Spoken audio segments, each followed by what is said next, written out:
This is the entry part. Studio का मतलब है कि आपका जो साउंड डिस्टरबेंस है वो मिनिमम होना चाहिए। तो हमने यहाँ पर क्या किया है, कंप्लीटली अकोस्टिक प्लानिंग की है, साउंड प्रूफिंग की है, बाहर की आवाज अंदर आ ही नहीं पाए। देयर इज अ रिमोट और आप इस रिमोट से क्या कर सकते हैं, इस कर्टन को अप डाउन कर सकते हैं।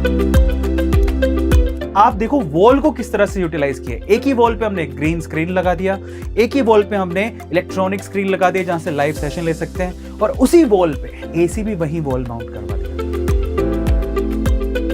अब आते हैं स्पेशली लाइटिंग।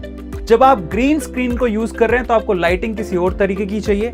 जब आप यहां पर इलेक्ट्रॉनिक स्क्रीन यूज कर रहे हैं तो लाइटिंग किसी और तरीके की चाहिए। ये जो लाइट जो आपको दिखाई दे रही है वो ग्रीन स्क्रीन रिकॉर्डिंग के लिए है। इसके लिए कौन सी लाइटिंग की जरूरत पड़ती है, तो ऊपर आप देखेंगे तो हमने स्पेशल लाइट्स ऊपर लगवाई है। जब मुझे लाइव सेशन लेने होंगे, ग्लेयर ना पड़े, उसके लिए हमने ऊपर यहां पर लाइट्स का अरेंजमेंट किया है। यहां पर मुझे एक टेबल चाहिए था, बैठ के लेना चाहूं तो उसका लेवल एडजस्ट हो जाए, तो यहां से मैं डायरेक्टली ऊपर स्क्रीन लगा हुआ, वहां से मैं अपने पूरे आउटपुट को एडजस्ट कर सकता हूं, देख सकता हूं। तो ये है वॉल ऑफ फेम, जहां पर हमने 3 गोल्डन प्ले बटन और 8 सिल्वर प्ले बटन लगाई है।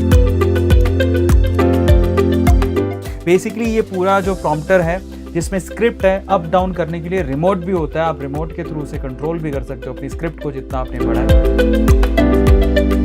सो ओवरऑल प्रॉम्प्टर है, लाइटिंग, स्क्रीन, ग्रीन स्क्रीन और ऑडियो का पूरा सिस्टम, ये ऑटोमेटेड स्टूडियो मैंने बनवाया है।